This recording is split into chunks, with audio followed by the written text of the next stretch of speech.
2K Sports and the PGA Tour, proud to bring you the season-long race for the FedEx Cup. We're at the Tall Palms Classic. Today's coverage is about to start. Delighted to have your company for this final round action. Luke Elvey and Rich Beam here, bringing you all the action of the final round. And Rich, I love these days. Championships are decided. Has this player got it in them to pull out the win? Luke, currently in second place, heading to the final round. Not a bad place to be, but let's face it, these guys aren't playing for second place, are they? They've got their eye on the prize. They want to finish number one, so they're going to have a good final round to make that happen. Big day coming up. Can't wait to see how it unfolds, Rich. This should be an absolute beauty. This would be a great up and down.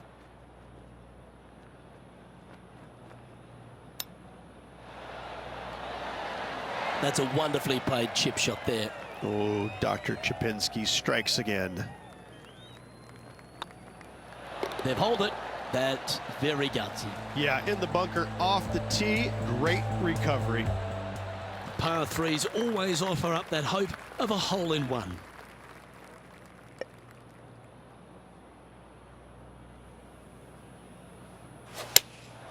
Looks to have chosen the 7-iron. That approach didn't seem to fit their eye. And missing it long with that approach, not a good leave. There's been action aplenty all over this course. Why don't we head back to the 13th for this great shot? This is a superb shot from Patrick Cantlay. For all the young stars out on tour, Patrick Cantlay, he seems to have come really to the fore 5 or 6 years after we thought he would. But now that he's here, he seems to be here for the long haul.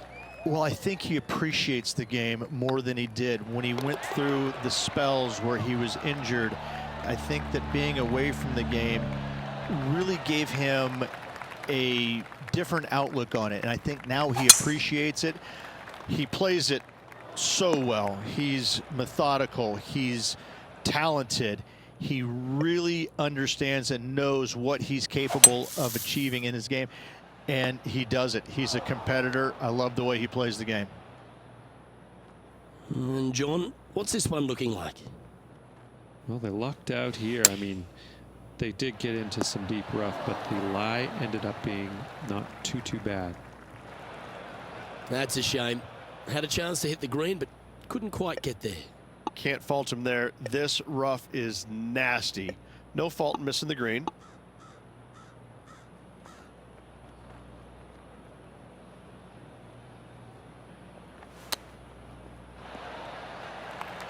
Well, a lovely opportunity to save par here.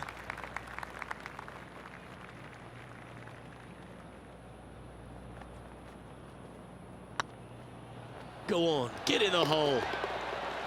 And down she goes. And after that performance, they'll stay right where they are in the standings. Here we have a long par 4. It's going to take 2 great shots to get on. Well, on the tee now, coming off a par. Chance to pipe one up the middle. A few shots under par at the moment. Currently tied for 3rd. This one might roll into the rough. Let's take a look at Justin Thomas from earlier.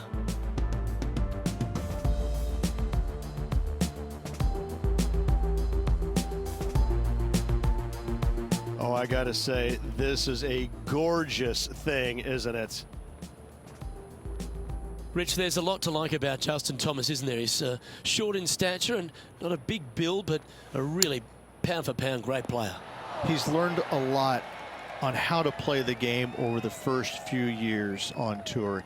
He always tried to hit it as hard as he could. Now he's developed another game within a game. He's starting to hit these shorter shots with lots of feel, lots of touch. Right now, Justin Thomas is one of the most complete players in the game. He's also got a wonderful attitude out there. He takes the good with the bad, but when he's in contention, it just seems to bring out the best in him, doesn't it? He's got a killer instinct about him, and when he gets around the lead, he doesn't let it go easily. He sticks around. He may not win all the time, but I tell you, he's going to make you earn that victory if he doesn't get there first. And here we are with the 3rd shot. Only 2 shots off the pace. John, have you got a read on this one? They've got 43 feet between them and the hole. This should be good.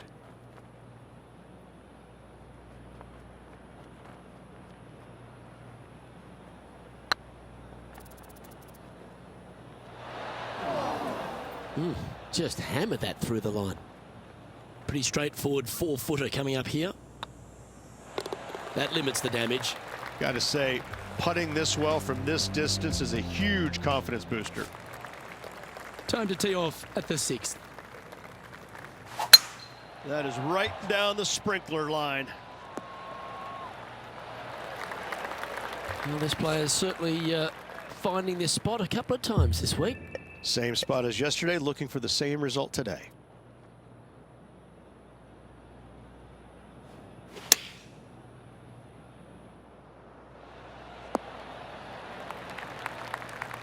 Yeah, quality shot that. John, talk to us. What do you got for us? I'm over on the 17th hole. This is Patrick Cantlay. And about 170 yards out. Come on, let's make this putt. It's for a share of 4th on the leaderboard.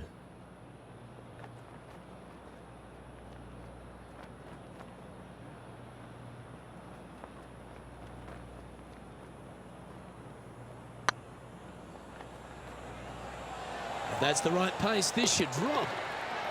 Always good to lead the bounce back category. That's a good stat. I will take that. Also into the top 5 now.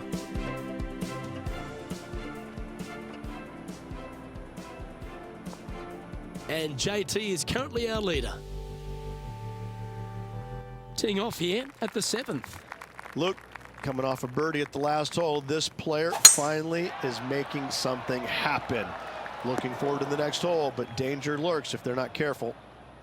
Well, doesn't take a genius to know that this is not a good place to be. Not as easy and straightforward as yesterday's par, so work to be done.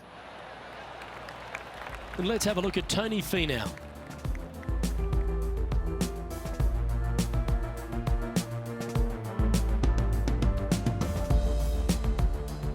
Let's recap his 4th shot. Let's return to live play now.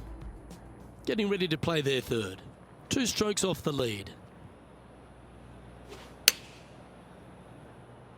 Nothing good out to the right. This is in trouble. This would be a great up and down from this spot.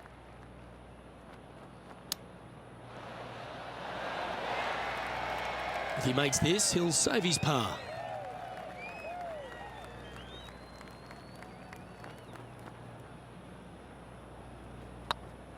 This one's dialed in.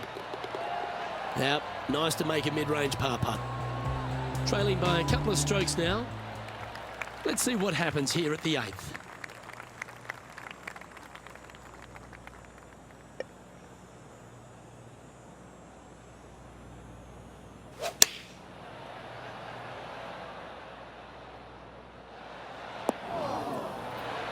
That's just inside the range.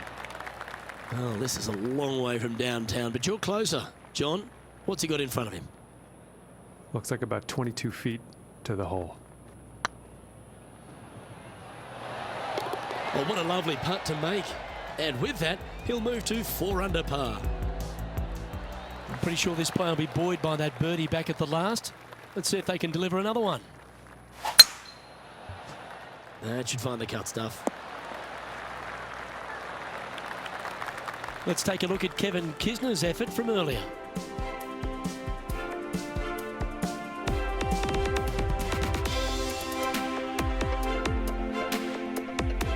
This is how you do it, 7 days a week.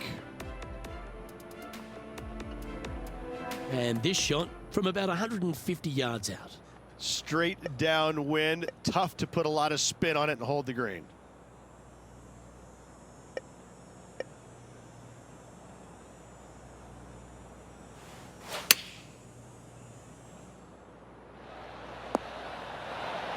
Oh, what a shot. Mark it down as an eagle.